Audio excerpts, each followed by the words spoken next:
Իջևանի մոտերը Դիլիջան, Իջևան արանքում ունեցել ենք մի թեղուտ այսպիսի կոչվող վայր, որտեղից առանց գումարի բազմաթիվ թեղիներ են բերվել Երևանում տնկվելու համար։ Ուրեմն տնկվել են ժամանակավոր լուծում տալու համար, մի 30-40 տարով Երևանը կանաչապատելու համար, այնուհետև դրանք փոխարինելու համար։ Այդպես նույնպիսի ծառեր են եղել նաև ակացիաները, որոնք իրենց վատ են զգացել Երևան քաղաքում եւ Սովետական միության վերջին ժամանակահատվածում 80-ական թվականներին դրանք փոխարինվել են։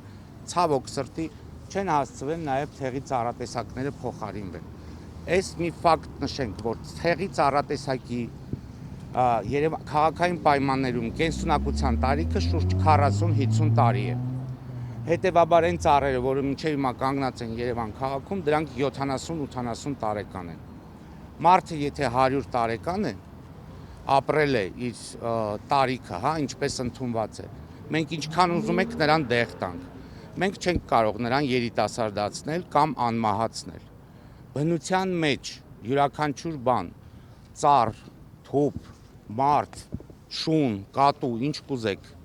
դրանք ունեն իրենց կյանքի տևողությունը։ Թեղիների մոտ իրենց կյանքի տևողությունը դեռևս վաղուց ավարտված է։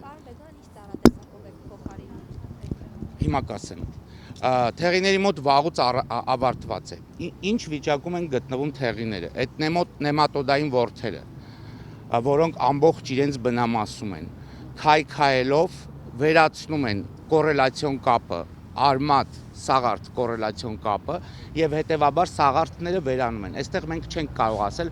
որ սաղարթ ունենք։ Դուք խնդրեմ նկարեք ձեր ճաշակով, որ ծառն ուզում եք եւ կտեսնեք, որ այս հաստաբուն թեղի, որ ասում ենք, հաստաբուն ծառը եթե ծերացել է, հարգելի երևանցիներ, նա պետք է հաստաբուն լինի։ Մենք չենք ասում, որ փոխարինում ենք երիտասարդ ծառերը։ Տեսեք, այս հաստաբուն ծառերի պարագայում մենք ունենք ծաղկամանի մեծության ինչ որ սաղարթ այս ծառերի գլխին։ Մենք չենք կարող նման բան մեզ թույլ տալ։ Նախ առաջինը, Երևանի առանց այն էլ քիչ կանաչ տարածքները զբաղեցնել այս կամ այս երկաթյա սյունը, կամ այս թեղիները, դրանք լրիվ միևնույն բանն են։ Ավելին, այս թեղիներն ավելի վատ են, դա էկոլոգիական առումով։ Թեղիներն ավելի վատ են, որովհետև եթե երկաթյացությունը ոչ մի հիվանդություն չի տարածում, ապա այս չեղած ծառերը հանդիսանում են վնասատուների, այդ ժողովրդական լեզվով խոսեմ, այդ որդու բլոճների ձմեռման, բարգավաճման տեղեր, որոնք այնուհետև տեղափոխվում են ամբողջ քաղաքի կանաչ զանգվածի վրա։ Տեսեք, սխալ այստեղ թեղիներին չի կարող վերաբերվել։ Մի բան էլ, որոշ մարդիկ մանիպուլացնում են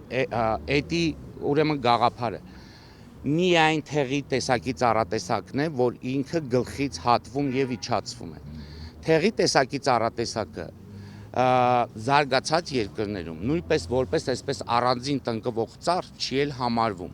Այն տնկվում են իրար շատ կողքի, ինչպես մեր մոտ բորջուրային թփերն են, խուզելու եւ պատնեշներ ստանալու համար։ Թեղի տեսակի ծառատեսակը շատ էժանագին, կարճ կյանքի տևողություն ունեցող եւ ինչվեր պարզվեց Երևանին չդիմացող, բազմաթիվ հիվանդություններ ունեցող ծառատեսակ է։ Հետևաբար այս խուզման համար նախատեսված ծառերը, որ սովետական ժամանակահատվածում տնկել են, նրանք շատ հեշտ ենթարկում են խուզումների, ձևավորումների։ Բաժանորդագրվեք Արմադ մեդիայի ալիքներին YouTube-ում, Facebook-ում, Instagram-ում և Telegram-ում։